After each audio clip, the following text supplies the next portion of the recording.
Hi, fellow geochemists and geochemistry enthusiasts. Welcome to GeoChemISTea, the only podcast for people who love geochemistry with a side of tea.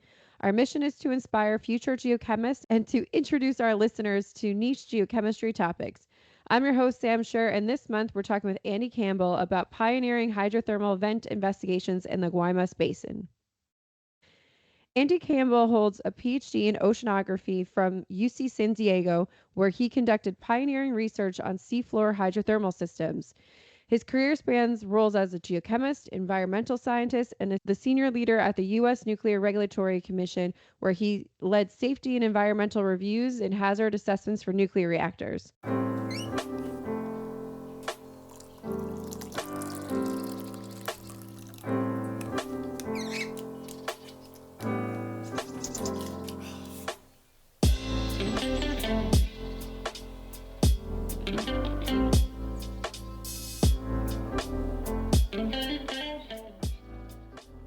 Andy, welcome to GeoChemistry. Thank you, Sam, for inviting me to appear on GeoChemistea and share my geochemistry journey with you and your audience. Andy, you can share your journey, what led you to this PhD research, and then taking all your degrees and jumping into your career at the U.S. Nuclear Regulatory Commission. Yeah, it's a long story. It all began as a mere child for me. Oh, God, Andy, we don't have time for this. But nobody knows. Andy what are you, 90 at this point? I have been interested in chemistry, earth sciences, and particularly ocean sciences and nuclear since I was elementary school and even younger. When I was 4 years old, my mother had me in a high chair because I was ADHD and was jumping all over the place, so I would eat my lunch. Oh my God. And she opened a cabinet above the refrigerator, and in it was a shelf full of all this glassware, graduated cylinders, Erlenmeyer flasks, Florence for round bottom flasks, beakers, glass mortar and pestle. Mommy, what is that stuff? Oh, that was my chemistry equipment at Berkeley. And my mom got her bachelor's science in pharmacy from UC Berkeley in 1943. And all her pharmacy classes were at the pharmacy school in San Francisco, but all her chemistry classes were at Berkeley, and Berkeley was the degree granting institution. So a little bit of background of how I might have ended up in chemistry. And in fact, her diploma is sitting here on my wall. At that point, all that pretty glassware and everything, I was hooked. And that was post-Sputnik, so summer school was a time for enrichment, not a time for remediation. And one of the classes I took, and I don't remember when it was, but I was probably second or third grade, was on earth sciences and ocean sciences. And the teacher started talking about the continents moving around on the surface of the earth. This is early 60s, so plate tectonics hadn't really been invented yet at Scripps, but there was a lot of stuff going on there. People were scratching their head going, how do these fossils line up across the Atlantic Ocean? And so I became fascinated with the oceans at that point. And in November of 62, my parents took us up to see the NS Savannah, which had come into San Francisco Harbor. This was a demonstration of nuclear-powered commercial vessels. It was an experiment, and we toured it, and I was just caught up in it all. So from the earliest days, chemistry, oceanography, and nuclear all seemed perfectly reasonable to me. When I was 10, my dad got a job at a community college in Cochise County, Arizona. Cochise Community College was just opening up. We moved to Bisbee, Arizona. Bisbee, Arizona was a going copper mine at that time, an enormous open pit mine, all kinds, thousands of miles of underground. And it was like, wow, this is a whole different world than San Jose, California. And so I got into exploring mines, collecting minerals, and playing in my garage chemistry lab, among other things. I was later a lab assistant, the high school chemistry teacher. Then I went to the U of A in Tucson, started as a philosophy major, decided after a year I really wanted to get back into chemistry, took honors chemistry and loved it. And the professor, John Ennemark was the professor, called me the philosopher chemist because I kept my philosophy major and added chemistry. And I loved the class. I made a crystal that his grad students hadn't been able to make and did the X-ray crystallography and did his crystal structure. And from that point on, I was working in chemistry labs every summer. During vacation times, I'd work in the chemistry stockroom. So I loved it. At the U of A, I took a course in geology called oceanography, and we went on a field trip to the Guaymas Basin, or specifically in a little from Guaymas, we went out all the way across Guaymas Bay to the Yaqui River Delta. The geologists were sampling sediment. I was taking water samples and later did oxygen titrations. And all the way across, we had to transit at night, all the way across Guaymas Bay. There was this enormous glow in the wake of the vote and everything. It was all the dinoflagellates were bioluminescence. It was a fabulous experience. And at that point, I was hooked on oceanography. I finished an MS in chemistry at the U of A, applied to a whole bunch of chemistry grad schools, but I was really looking for a geochemistry, chemistry, and marine sciences program. And then Scripps admitted me, and off I went to San Diego. So I started in the fall of '79 at San Diego at Scripps. The professor who was sponsoring me was Joris Gieskes. Joris was a wonderful person, a great mentor. But most importantly, he had been doing sediment geochemistry for the deep sea drilling project for many years. And in particular, a year before, they had done drill holes in the Guaymas Basin because they knew there was high heat flow there. They knew there was indication of hydrothermal activity. And so they drilled into one of the holes they drilled, hole 477, drilled right into the deep hydrothermal system, although it never got to the basalt. So the deep-seated sediment hydrothermal system. So he put me to work doing the geochemistry of those sediments, and it was fascinating. In the following summer, 1980, Pete Lonsdale goes with Deep Tow and wants to look for hydrothermal vents in the Guaymas Basin because the helium-3 data said there should be vents there. Everything showed there should be vents there. And boy, did we find hydrothermal vents all over the southern trough.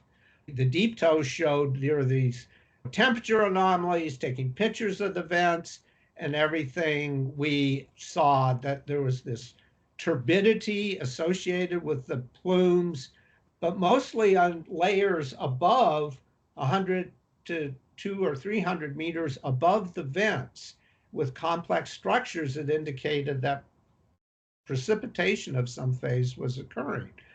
I was doing water column work and I was taking samples, and everywhere I took deep samples in the Guaymas Basin, my lower 100 to 300 meters of filters were coated in brown. They had these brown particles on them. I didn't know what they were. And the last hydrocast was right over a hydrothermal mound. And it was fabulous. Not only was there manganese particulates there, there were decreases in oxygen, increases in temperature and silica. And it's, wow, I think I have a thesis project. So that became my thesis project. We went back a year and a half later on the LNB Scripps. I took samples in all the deep basins of the Gulf of California.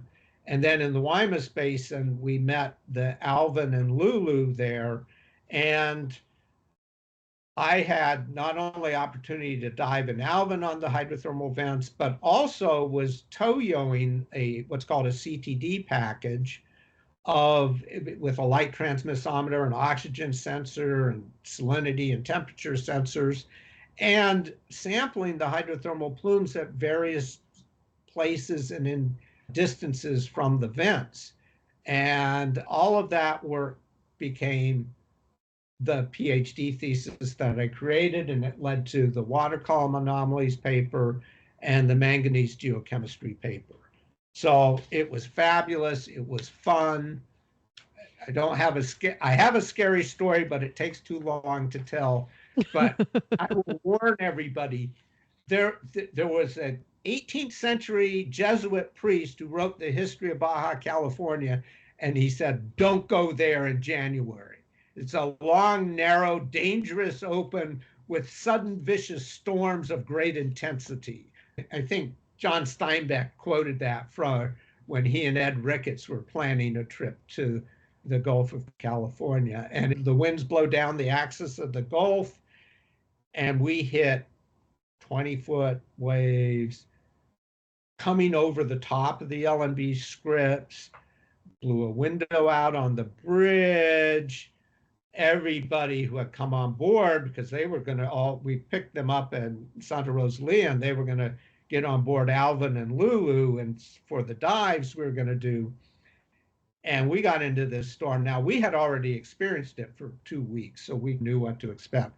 That night, the window blew out on the bridge.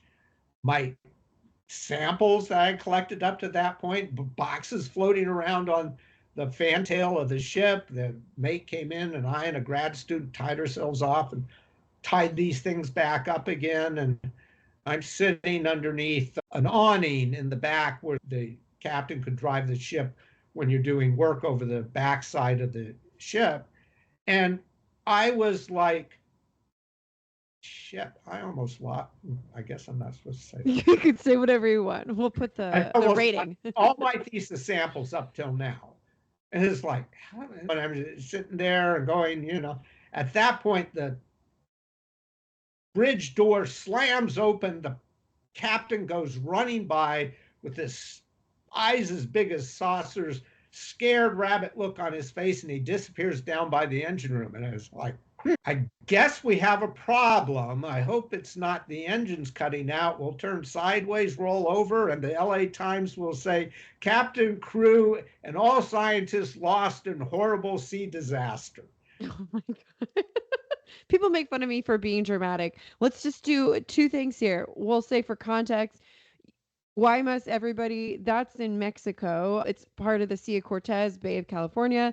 And then for anybody that knows the infamous story of the finding of the Titanic, which I know that Andy has lots of opinions on, but that's the same submersible that he's talking about, the Alvin. So he did all of his work with the Alvin, which I think is just blows my mind, super cool. So I'm glad that we could contextualize that. He ran by me to where the galley is.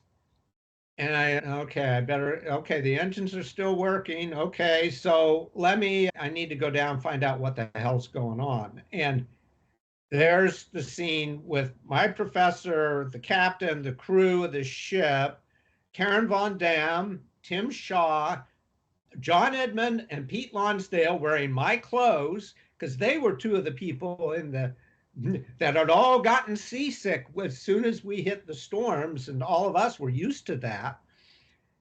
And my technician, John, was holding a burnt power cord for a deep fat fryer that had caught fire, and he had been yelling out at the top of his voice, "Fire in the galley." And the only two people that got up were John Edmund and Pete Lonsdale. Everybody else was like, "Just take me now, please, Lord." They were at the third stage of what I call the 3 stages of seasickness. You think you're going to die, you know you're going to die, and you want God to take you now so you don't have to suffer anymore. They were at that stage. So it was exciting as hell. We went and hid in a bay until the storm passed. And then the rest of the trip was okay. Alvin dives happened, my hydrothermal program. So after Scripps, I went to MIT as a postdoc. I could recite all the different hydrothermal vent systems all over the world that I studied. I was there for almost 7 years. And it was getting to the point where I had 2 little kids, and I had to either get a real job. Soft money research doesn't support you. And I decided that I'd look outside of academia and got several job offers, including the NRC. And NRC just seemed like, to me, a right place to be, because safe and clean and secure nuclear power is an important part of a program, in my opinion, to deal with climate change, because Dave Keeling was one of my professors at Scripps. I understand how adding huge amounts of fossil carbon into the atmosphere are affecting our climate, even though there are people who will deny that. So with that, I had a great time. I went to the NRC. I was a geochemist in the waste division, studying geochemistry for nuclear waste. I ended up as a senior scientist at the advisory committee on nuclear waste, got into management, managed the performance assessment branch for the review of the Yucca Mountain license application. That's a performance assessment is a waste term for risk assessment. Got into the senior executive service training program, was in almost every single office, including a regional office at the Nuclear Regulatory Commission. And at the end of my career, I was the deputy of engineering and external hazards. And we reevaluated 61 nuclear power plant sites for 8 different types of flooding. My seismologist created new seismic and updated seismic hazard curves for all the plants. It was all part of the agency's post-Fukushima work. And when we pretty much finished that off and set up a program for periodically reviewing this stuff, I said, it's time for me to retire. Then COVID hit. So anyhow, that's how I ended up at the NRC, and I felt like I actually contributed a lot to the safety of our nuclear power plants and the potential safety for a future with a lot more nuclear power. I find your journey to be really inspiring because I think a lot of people, myself included, going through whether master's, postgraduate work of any kind in geochemistry, you feel that maybe I'm just speaking for myself. You feel, oh my God, I have to continue to pursue this path. How do I get employed? Whatever industry it is, but it has to be geochemistry. It has to be geoscience, like stricto sensu. But then talking with you and then some other people here in DC who started off as like very heavy geoscience, almost purists, but then you've branched out into different parts of government where it's just fascinating how well we fit as geoscientists and geochemists and how much we can bring to these different branches of government that don't maybe seem as relevant, but actually you put to work really quickly all of your geochem skills, and it was actually a necessity for the job. It was part of the journey. First 6 months were tough because I was still writing papers from MIT, some of which continued to be published until through the mid-90s for some of the work I did at the end. And I barely touched the surface of what I did at MIT. But I will tell you, life's an adventure. And to coin a phrase that one of my colleagues at NRC just retired, and he showed a picture on LinkedIn of a fork on a road. And he said, yeah, I'm going to go on and do something else. And so it was a fork in the road for me, but I'm very happy that I was able for my kids to go to good schools, and it was stable for that. And I contributed to the safety of nuclear power in the United States. All my staff did. It was fabulous. And at the end, I was using my oceanography skills to sit through long discussions between the power plant contractors and our contractors and applying common sense to, do we really need to argue about this? Because the plant's 19 feet above sea level, and we're arguing about plus or minus 2 feet on a tidal curve, even in the worst of circumstances, which is at least 10 feet below the plant. Those are the kind of skills that I could bring to it because I had this broader perspective on things. And people, oh, yeah, you're right. Okay, on to the next topic. So it was an adventure. NRC was an adventure. I've been inside Yucca Mountain so many times, I can't count. Saw the whole thing being developed and saw politics kill it. So I'll say that. In all honesty, it was politics that killed Yucca Mountain.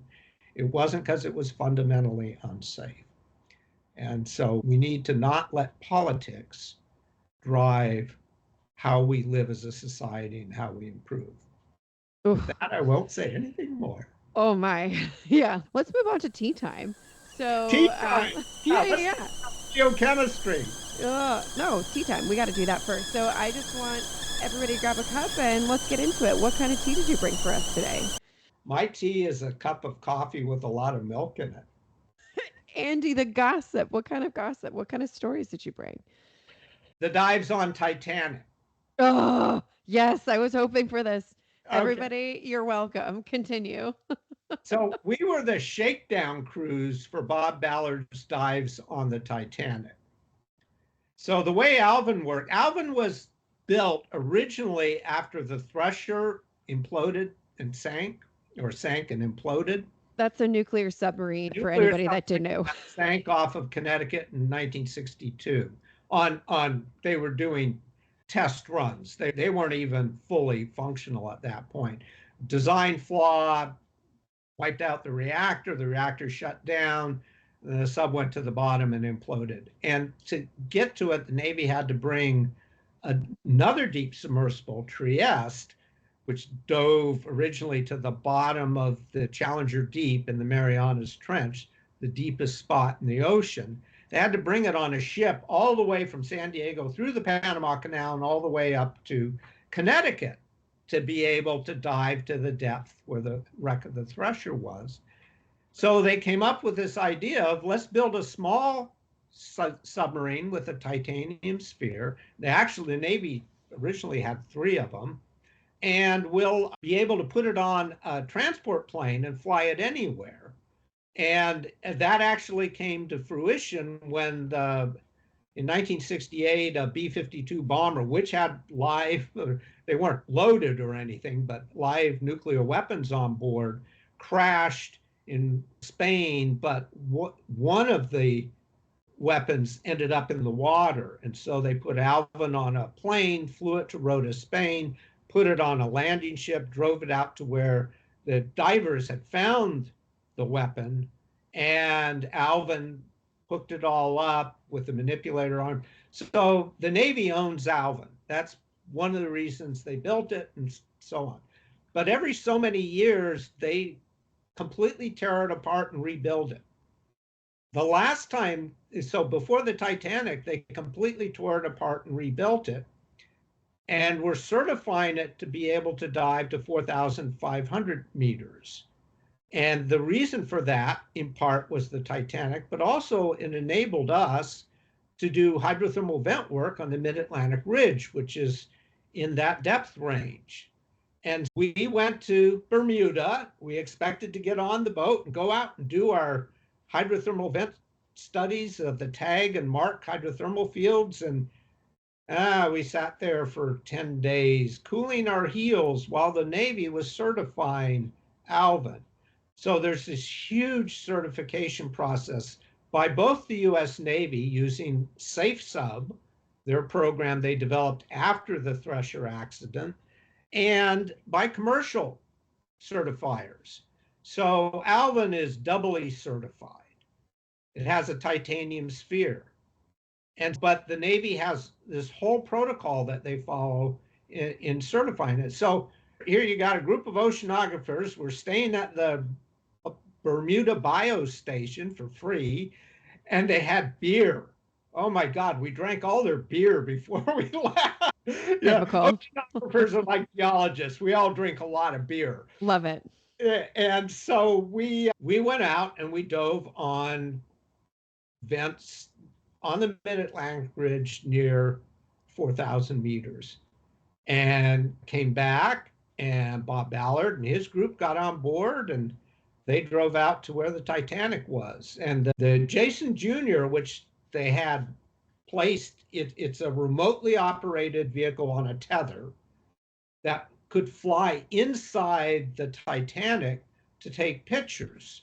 And the Navy developed this so that they could look at wrecks on the floor of the ocean, some of which are owned by other countries, and retrieve things, explore what's going on. And yeah, there's a lot of debate among oceanographers about why does Ballard get all this money from the Navy? And because he can find wrecks on the floor of the ocean, one, and he has a system to go in and look inside and retrieve stuff from inside of them. And so we were having this discussion in the chief scientist cabin on Atlantis 2, and I said, okay, so why is the Navy paying for all this? And the chief pilot said, see the Alvin schedule? I look at the calendar. Yeah, okay. And you got this group and that group, and then there's Navy ops. And then Navy ops. I pointed at one, and he said, that's Thresher. Pointed at the other, he said, that's Scorpion. That's a sub that sank on the mid-Atlantic ridge in 1968. And until they have never fully released all the history of that, how that sub sank.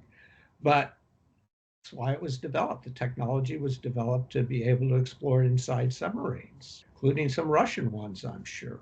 That's, and you'll love this, Sam, and your audience will. So this is where, when you circle back, things sometimes happen that you never could have anticipated. So many years later, at the Nuclear Regulatory Commission, I'm leading a huge group of environmental scientists working on the EIS for a nuclear power plant site in Oak Ridge, Tennessee.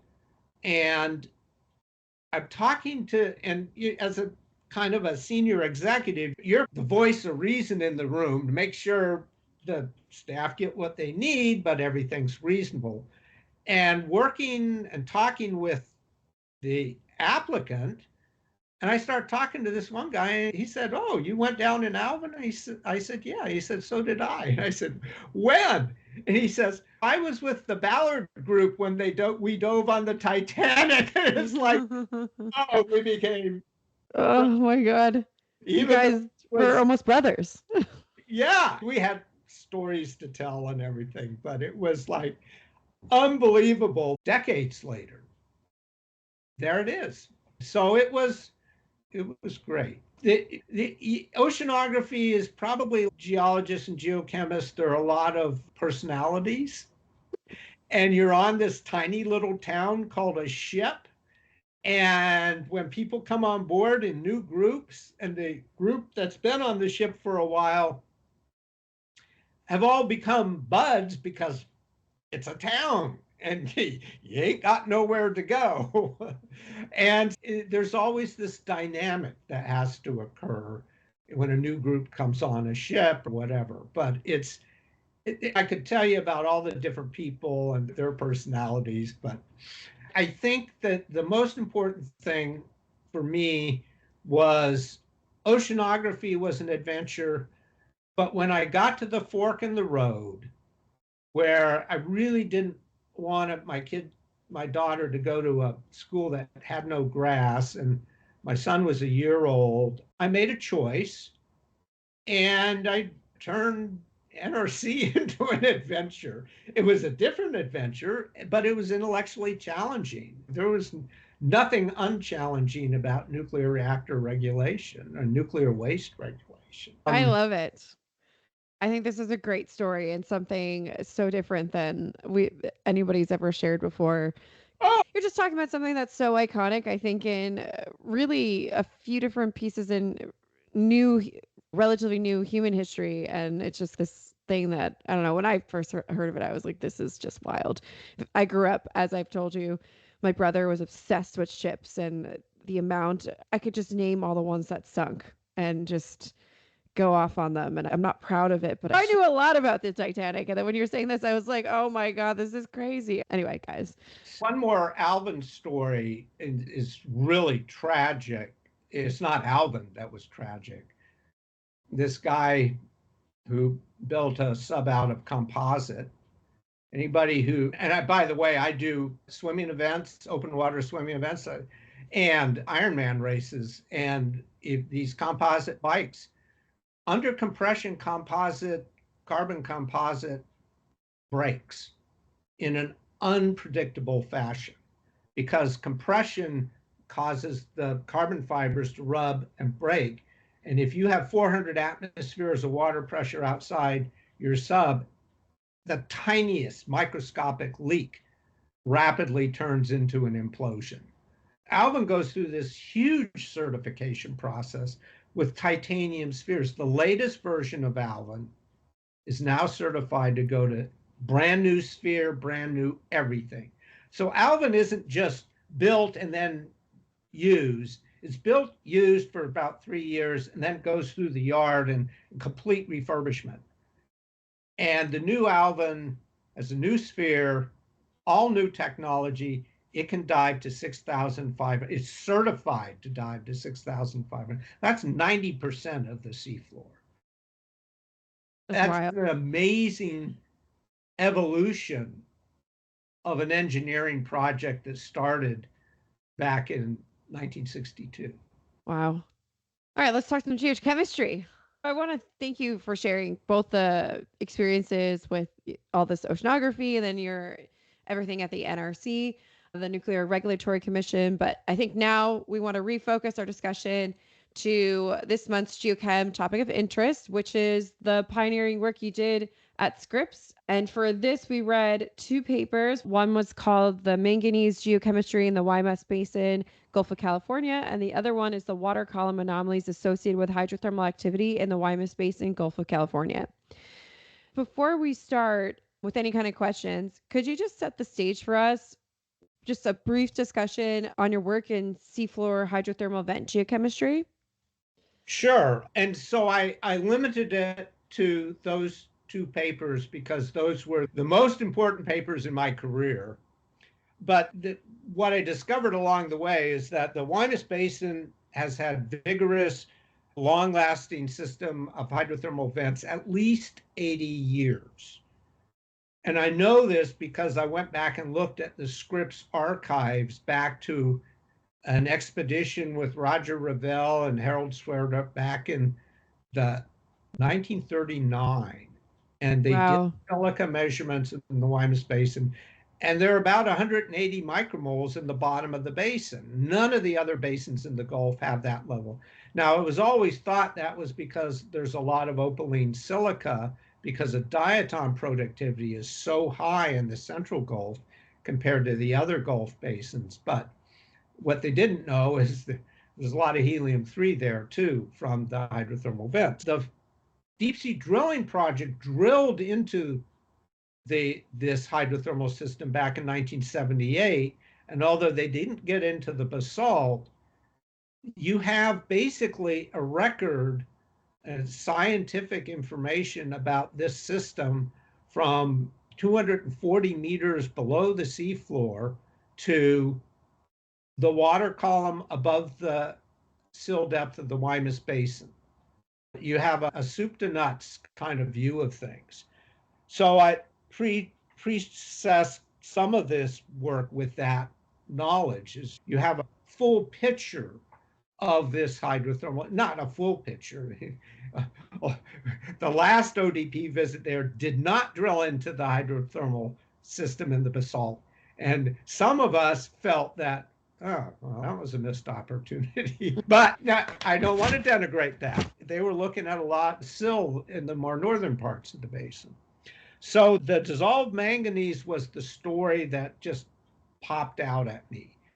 And when I looked at it, so the rapid conversion to particulate manganese, I could see happening in real time, certainly during my thesis expedition. And the deep tow instrument had these funny turbidity anomalies on each side of a high temperature plumes that were 1/10 or 2/10 of a degree warmer than the seawater, showing again something was precipitating in real time there. And it's been subsequently shown to be due to bacterial mediation by Brad Tebow and colleagues. And so the dissolved silica is significantly enriched in the Guaymas Basin relative to the other basins, and helium-3 as well, and they're correlated. The excess silica in the Guaymas Basin can be traced to the hydrothermal vents. But silica is much easier to measure, precisely enough, to see differences even within the water column of the Guaymas Basin. So in the water column anomalies paper, I lay that all out of how that works and how these models work. And the the reason that you can model these basins is they're semi-enclosed. So the water at the bottom of the basin is always being replenished by slightly denser water that spills over the sill. And then you have upward advection. I think I already went through this, Sam. But the upward advection is because you're heating the water up. From above, there's eddy diffusion of heat from the warmer waters above the basin sill. And from below, there's heat from the heat flow all over the basin is high, and the hydrothermal fluids going into the basin. So that water is always moving up and out, and then it can move along a layer of constant density all the way down to the mouth of the Gulf of California. And so these studies, looking back on it now, I could have done a lot more with this, but it was what it was at the time. I think we all think that, though. I did my master's research in 2009 to 2011, 12-ish, and I had so much technology, so many elements and different techniques available to me, and I still think about all the additional things that I could have done. But I think it's just as we see different things and we have different experiences, we're just like, oh, I could have applied that and applied that. And so don't hold yourself to too high of a standard here, Andy. I think we all feel that way. That feels good because Yeah. I presented a paper at the Geological Society of Washington on October 30th on the hydrothermal vents at Guaymas, and it was in celebration of my professor Joris Giesges, who passed away at the end of May last year. And I had seen him in January of 2024 and his wife and had lunch with them and had a wonderful time. Said, Joris, I'm trying to look up some papers. Can you send me some of the more recent stuff? He sent me a 40-page slide deck of stuff he had presented to the Ocean Drilling Project about all the different things going on in the Gulf of California and the Guaymas Basin in particular. And a lot of my work was there. And that was his last communication with me. I got back and he had emailed it to me, and he was 89 and he made it to 90 and he passed away last May. And so when I went to his wake in San Diego and seeing people like Margaret Leinen, the director of Scripps, who I've known forever, and my friend Hans Broomsack and Tim Shaw, we all loved Joris. He was just a wonderful professor. And one of his favorite sayings, and this didn't always set well with me, it could be worse. Oh my goodness.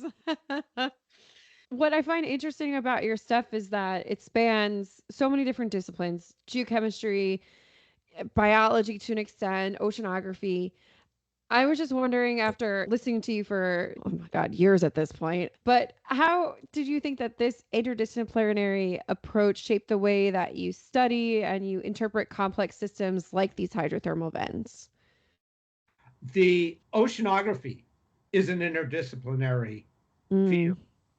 Joris used to say, if it's done at Scripps, it's oceanography.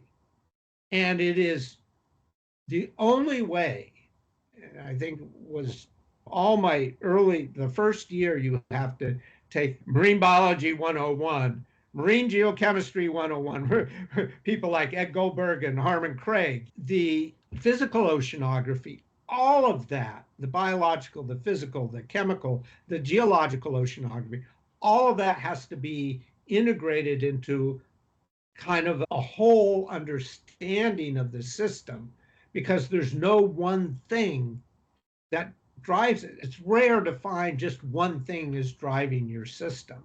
And so it really is a multidisciplinary, interdisciplinary effort, scientific effort. It's not like when I used to work in chemistry labs and did inorganic synthesis on vacuum lines. By the way, Dave Keeling found out I knew how to use a vacuum line, and his measurement of CO2 originally was using vacuum line technology. He wanted to recruit me as a student. No, I want to go work on hydrothermal vents, Dave. But it's a different field that gives you a much broader perspective Do you think that was helpful as opposed to being, say, and I don't want to diss them, but like being a pure volcanologist studying hydrothermal vents or being an ore deposits person studying hydrothermal vents? Do you think that then this oceanography part of all of your learning was just essential to really getting the most out of understanding these vents? Yes, I do.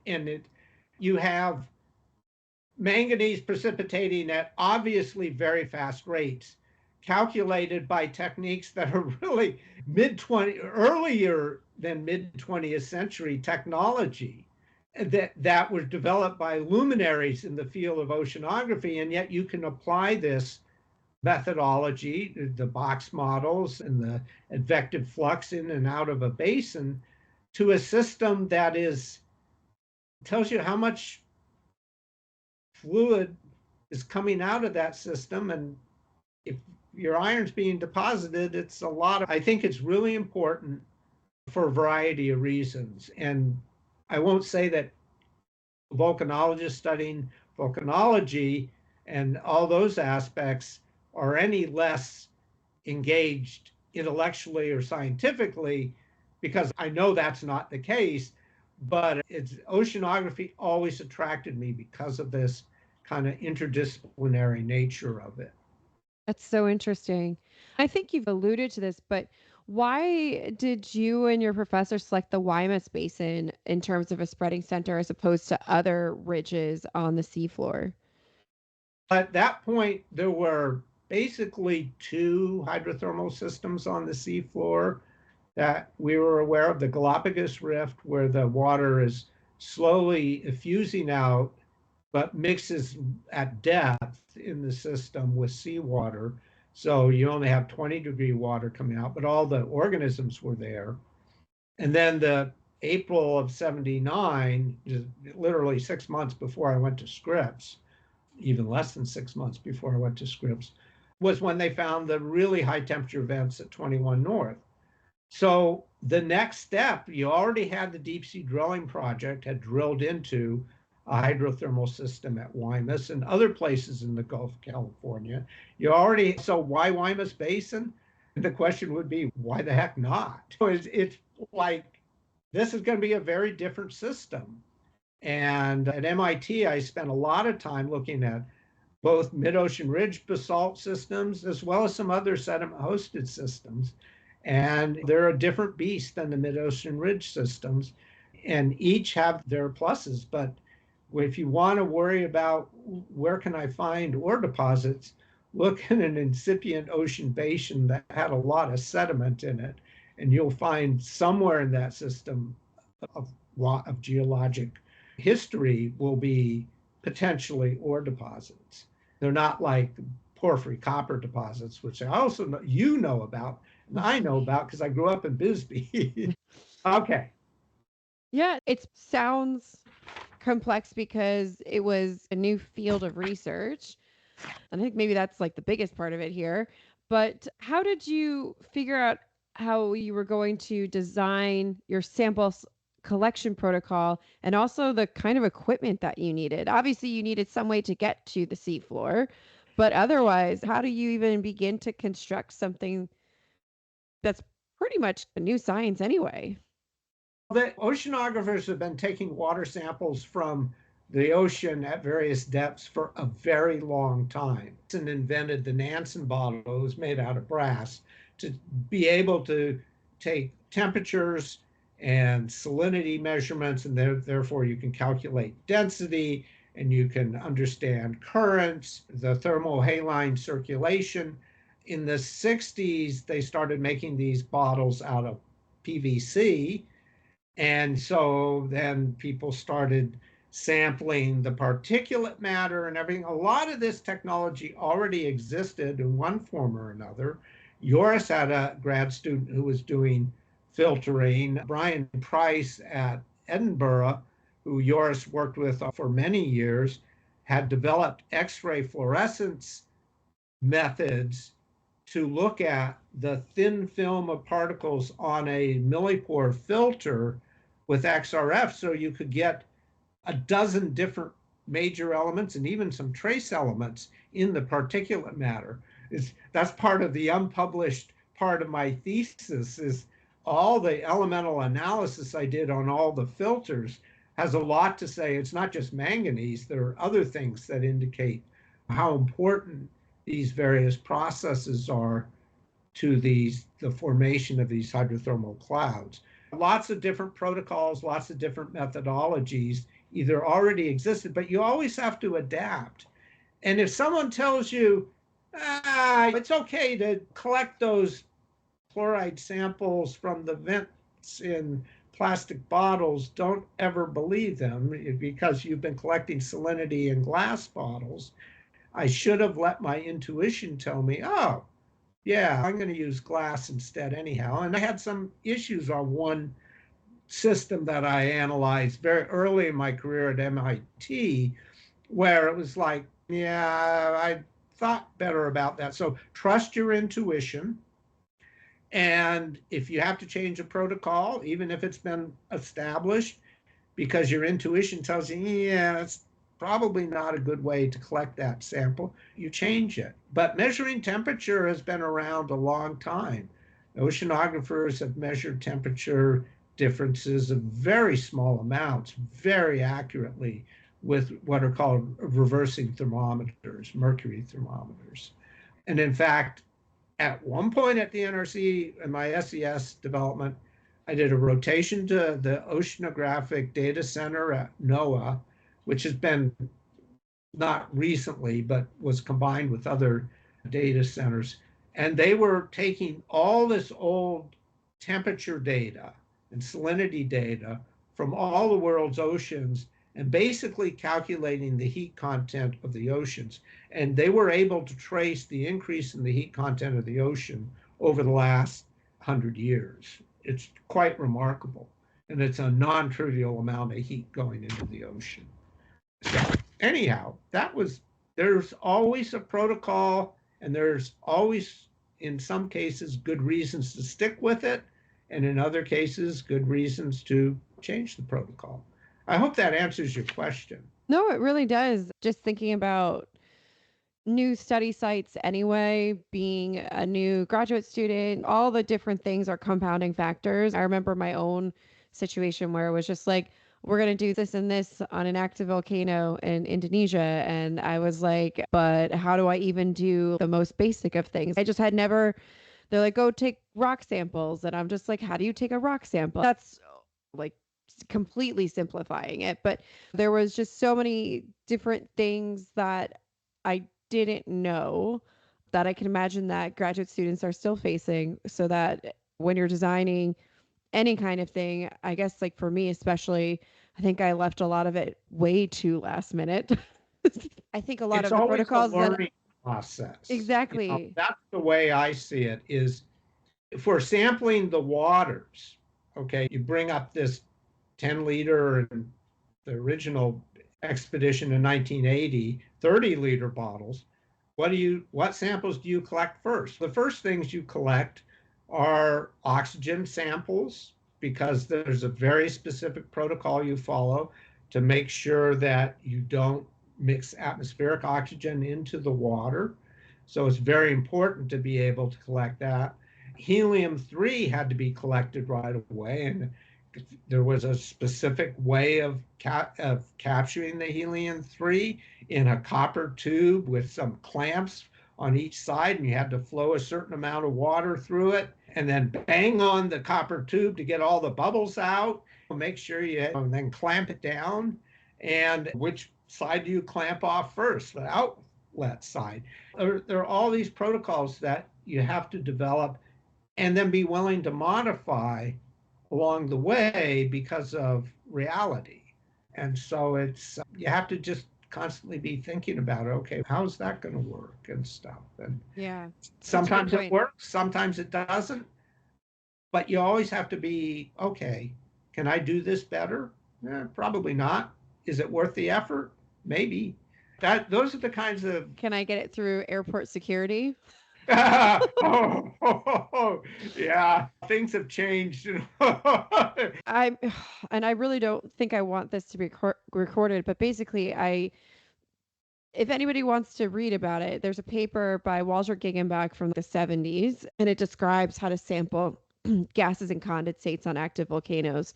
And there's a specific mixture of liquids, we'll say, that you need for it. And I had about two or three, like big plastic containers that I was shipping with me flying.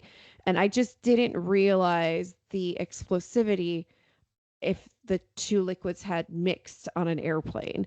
And yeah, so again, there's just so many things that you don't know. Ask as many questions as you need and don't let professors be like, no, this is fine. It's not fine. It's never fine. Just make sure that you know all the ins and outs because you just don't want to be detonating No, chemicals in an airplane. That's just not where we want to be. and corrosives are not allowed, and gaseous things are not allowed, and Yeah, volatiles are not allowed. And all the things.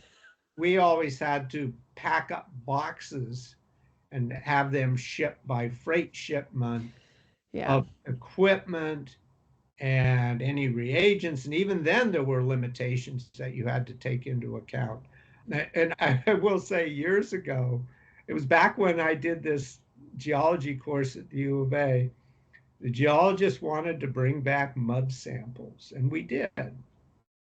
And of course, in those days, coming across the border was a little bit different. And there was the ag inspection, and they wanted to see the mud that was being brought back. And so the guys pulled out the mud samples, and of course there was seawater everywhere, and it was this horrible brown color. And the agent just jumped back and goes, "Get that out of here." These days it would have been seized, and you're not bringing that mud into the country. Yeah. Oh my God. So, look, what were some of the more surprising discoveries that you made about the geochem processes at the hydrothermal events, particularly maybe in Guaymas? I would say that the biggest surprise at Guaymas was how, and I've said it already, but the rapidity of the manganese being converted into particulate manganese. It was literally happening before your eyes. And I don't mean on the surface ship, but when you look at all the profiles and everything, that was a surprise, especially because all the manganese stuff that had been done up till that point for like the Galapagos plumes and the, later the 21, all indicated that manganese remained fairly dissolved form for a fairly long period of time. And that was the other surprise to me was I could take these simple models of a basin, advective flow, and actually calculate how much hydrothermal fluid's coming out in the hydrothermal flux and the formation of a pyrite deposit at depth. 6 million tons of pyrite in 80 years would be moderately sized deposit, certainly not economically feasible, but that's how you can apply all this in a simple way to understanding how this system. So that was a bit of a surprise. That when oh yeah, that how is that happening? Okay, I think the other thing was all the hydrocarbons. Everything smelled like diesel fuel. No matter what we were doing, everything smelled like diesel fuel that was coming up off the seafloor at Guaymas. And you go down in the sub and you're watching these globules of orange diesel range hydrocarbons bubbling up from the seafloor. Wow. Okay. And all of that, and the amount of methane being produced by the system is enormous. And that's probably one of the major things consuming all the oxygen is the methane, the hydrocarbons, as well as ammonia is coming out. These are all things consuming oxygen. Those were all new and different. People hadn't looked at hydrothermal vent plumes around in sediment-hosted systems at that point. So to a certain extent, Sam, all of it was new and interesting. I love that. So you mentioned that the Guaymas Basin has been a natural laboratory for testing models like the two member mixing and box models. Have these approaches advanced our understanding of hydrothermal flux? It's a lot harder to calculate a hydrothermal flux from a mid-ocean vent or mid-ocean ridge vent system because they're just going out into the water column. So to get a flux number like we have at Guaymas that is very well constrained is unusual. There are still people going to the Gulf of California and finding hydrothermal systems there. When I did my work, the Pescadero Basin, I just considered it not hydrothermally active, even though there was some excess manganese there. I didn't see a silica anomaly, and it hadn't occurred to me that's a unique feature of the system at Guaymas because of all the sediments there are up to 50% opaline silica, just a huge amount of silica there in Guaymas. But it's the hydrothermal fluids that produce that anomaly, not just stuff diffusing out of the sediments. So there's always something new. How has it advanced? It actually became a basis for then later at MIT, we studied the Escanaba Trough, which is a sediment hosted system. Now that Pescadero Basin has been sampled and there are hydrothermal vents in the sediments there, you're beginning to see trends in the data, in the elemental composition, the metal composition of these fluids, and the types of mounts. Like in Pescadero, what they've discovered is that the chimneys and mounds are mostly calcite, whereas at Guaymas, they're mostly barite with some calcite. And then you go to Escanaba, it's a different suite. All of these are being driven by the interaction of the hydrothermal fluids at depth with the sediment column. And then you add in the basaltic interactions, and those are all interesting. It's just constantly changing our view of the world. Let me put it that way. I love that. So now, nearly 40 years after your research in Guaymas, like how do you see its relevance to the challenges or advancements in hydrothermal vent geochemistry today? I think that one of the challenges is to really nail down how massive sulfide deposits can be formed in an ocean basin. A lot of the mid-ocean ridge stuff, you get these huge mounds of sulfides, but because of the way the system circulates, it all gets oxidized basically into rust eventually. And I think more sediment-hosted vent systems can be analyzed and really get a good handle on it. I think we basically know what's going on in terms of fluid chemistry. The surprises that I've seen in the Pescadero and the Alarcon Rift, which is really the 21 North vents, is that it's the sediment-hosted systems that have unique characteristics that depend upon the composition of the sediment. And that is different everywhere. Whereas mid-ocean ridge basalts there are different types, and those have different effects, ultramafics versus other types of basalts. But I think those are the key things that I would point to. I think that's really interesting.